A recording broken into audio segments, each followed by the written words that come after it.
ইয়ালৈ আহি ৰাইজে ইমান ধুনীয়াকৈ আঁকোৱালি লৈছে, ইমান গৰমত সকলো আহি ছবিগৃহত উপস্থিত হৈছে।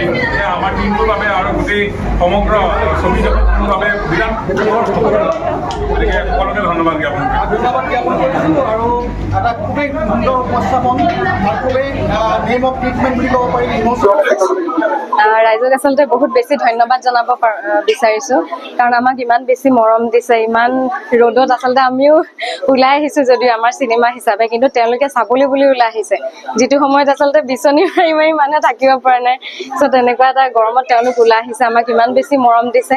তাৰ কাৰণে আমাৰ গোটেই টিমটোক হৈ প্ৰত্যেকটো সদস্যকে বহুত বেছি ধন্যবাদ জনাইছোঁ। অসমীয়া ৰাইজক ধন্যবাদ জনাইছোঁ যে তেওঁলোকে এখন আমাৰ চিনেমাখন চাবলৈ আহিছে আৰু ইমান ধুনীয়া ধুনীয়া আমাক কমেণ্ট কৰিছে, আৰু তাৰ কাৰণে আমি বহুত বেছি উৎসাহী হৈছোঁ আৰু নতুনকৈ আৰু কিবা কৰিবলৈ তাৰ কাৰণে সাহস পাইছোঁ।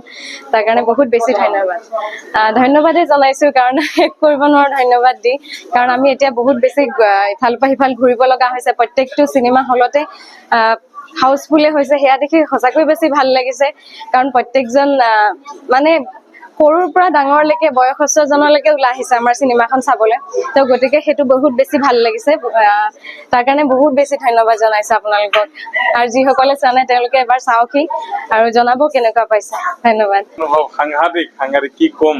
আমি বঙাইগাঁৱৰ পৰা সমগ্ৰ অসম ভ্ৰমণ কৰিছোঁ, প্ৰতিটো চিনেমা হলত সোমাইছোঁ, ৰাইজৰ আশীৰ্বাদ লৈছোঁ, আৰু ৰাইজৰ উৎকণ্ঠা দেখি, ৰাইজৰ ৰিয়েকশ্যন দেখি সাংঘাতিক বেছি উৎসাহী হৈ পৰিছোঁ। কি ক'ম, আশা কৰা নাছিলোঁ।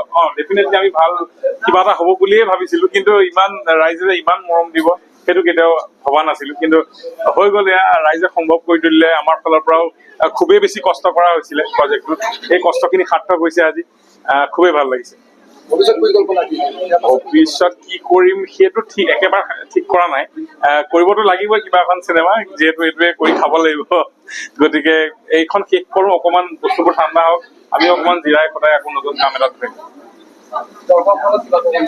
দৰ্শকসকলক মই কৃতজ্ঞতা জ্ঞাপন কৰি শেষেই কৰিব নোৱাৰো যে ইমান ধুনীয়াকৈ ৰাইজে আঁকোৱালি লৈছে। এয়া দেখিছে, গোটেই লাইন লাগি আছে ৰাইজৰ।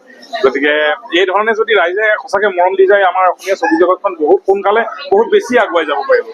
গতিকে এই অসমৰ ৰাইজৰ যে শিল্পীৰ প্ৰতি এই সন্মান আছে, এইটো বহুত ডাঙৰ কথা, আৰু ইয়াত জন্মগ্ৰহণ কৰি আমি বিৰাট সৌভাগ্যৱান।